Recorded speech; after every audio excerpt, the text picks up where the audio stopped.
it's Lori Neverman from Common Sense Homes. Today we're going to make cocoa mocha cookies, which have a little bit of coffee and a little bit of chocolate and a lot of bit of yummy. So I have here 2 tablespoons, oh pardon me, I swallowed and breathed at the same time. 2 tablespoons of milk, which I've warmed up a little bit. And into that I'm going to put 2 teaspoons of instant coffee. Set this aside and I'm going to give that a mix to get it dissolving.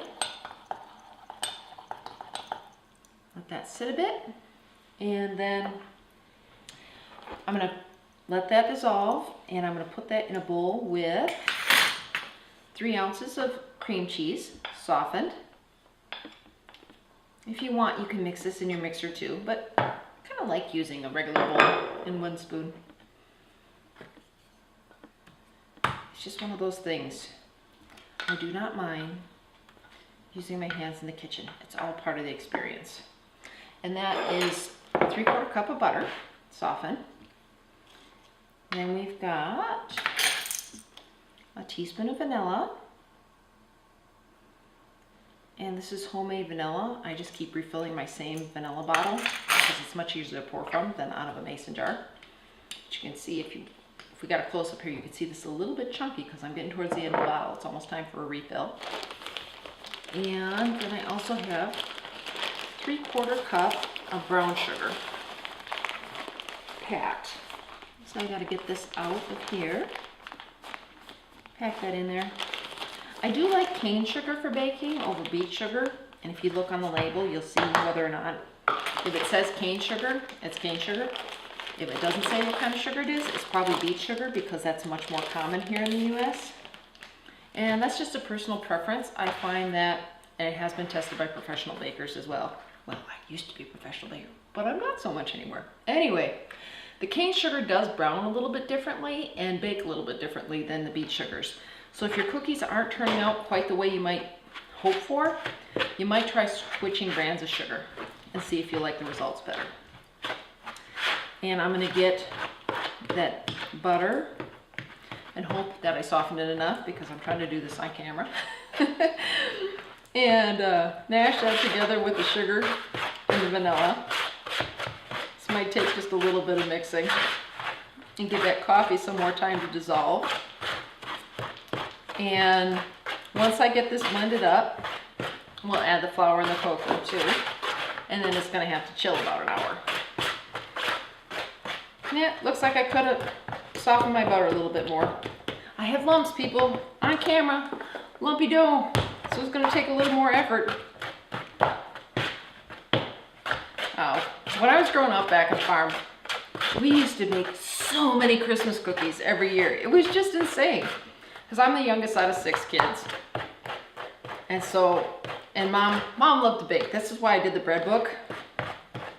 Because always, the holidays are all about baked goods. We had cookies. We baked tables full of cookies. And breads, and kolache, and roliki, and cinnamon rolls, and tea rings, and just, you name it, there was always something yummy on the table and around. Mom always said that if people went away hungry, it was their own fault. So I don't bake quite as much as my mom used to, but you know, still for the holidays, it's always nice to have a little something extra around. And I give some out as gifts, send some in to work with my husband. And of course I have to keep up my girlish figure, right? Although sometimes I do mix in some low carby treats. You know, it's good to try new things.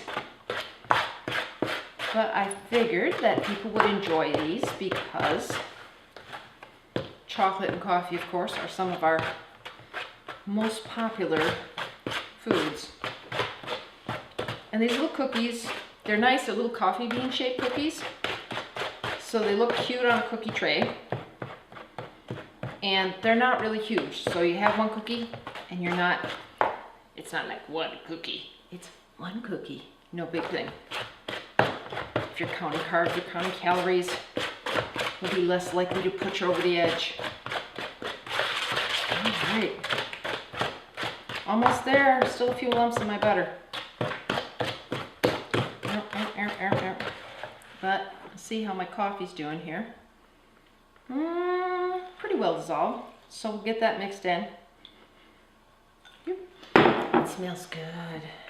Come to mama. Hand me the coffee. All right.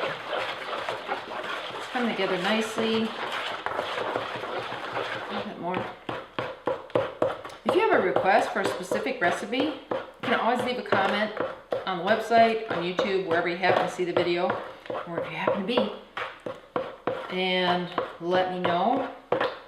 I do tend to catch stuff on YouTube comments or on the website better than, say, Facebook or Pinterest like that, because they actually show me the comments, whereas Facebook has moods. It's like a junior high person. Sometimes it will tell you, sometimes it won't. Very bizarre. Such is online life nowadays. All right, next up we have a tablespoon of cocoa powder.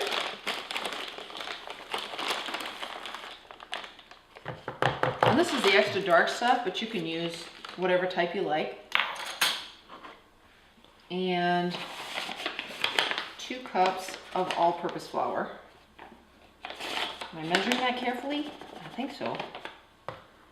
Pretty darn close.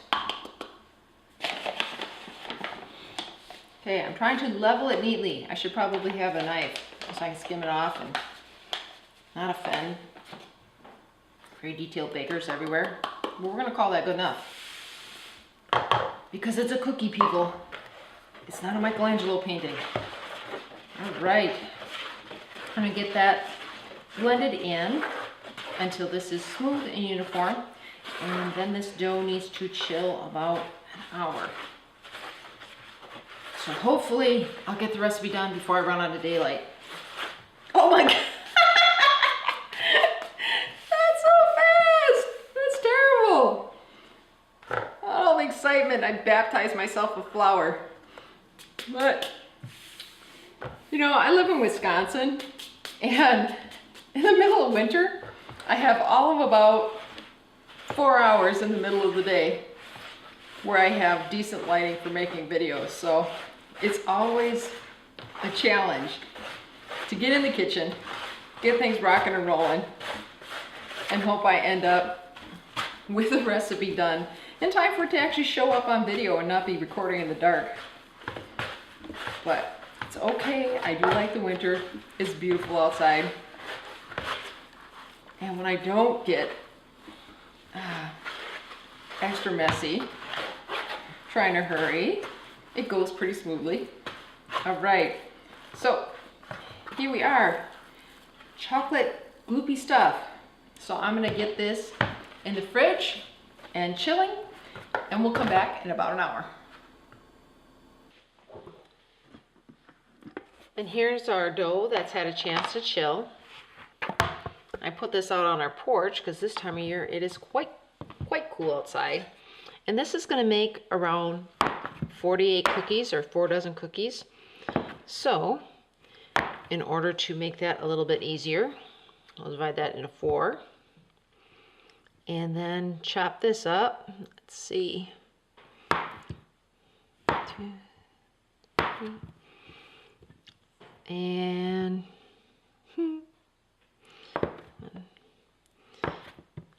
And then these get rolled into ovals that are about an inch across, give or take. And you want to make these look like little chubby coffee beans. We're going to make the ovals first.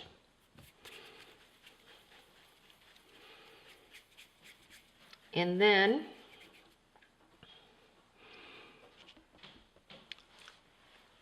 as you have the ovals, then you take a chopstick or a spatula or something and press into them and make them look like little chocolate coffee beans. And I'm going to go ahead and finish the rest of this pan, and then we'll pop these into the oven. And I've got the oven heating up to 350 degrees. Okay, we'll be back in a bit. Okay, our timer's gone off, and I think these are about done. I'm gonna get these out, ooh, and try not to dump them all in the oven because that would be bad. And I'm gonna move these to a cooling rack and let them cool completely before we dip them in chocolate.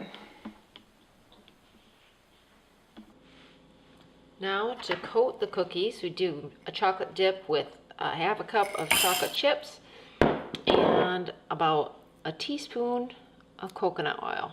And I'm going to take this and melt this on the stove top, and then we'll dip our cookies. Now we've gently melted our chocolate on the stove top. Remember that you don't want to get your chocolate too hot or it can scorch, and then it will get stiff and not melt, let's see, nicely. And then we just take our cookies and give them a little dip and a little shake so they're about halfway coated, and then set them over on either a reusable parchment or silpat mat or some wax paper. And we just keep going like that until we get all of our cookies coated. Just give them a little wiggle in there, shake off a little bit of the excess, and there we go. You just keep dipping these until you've got them all coated, and then you want to let these sit until the chocolate hardens. And if you are in a hurry, you can put them in the fridge if you want them to set up a little bit faster. And these will keep for about a week in a sealed container at room temp, or you can freeze for longer storage. And that is it.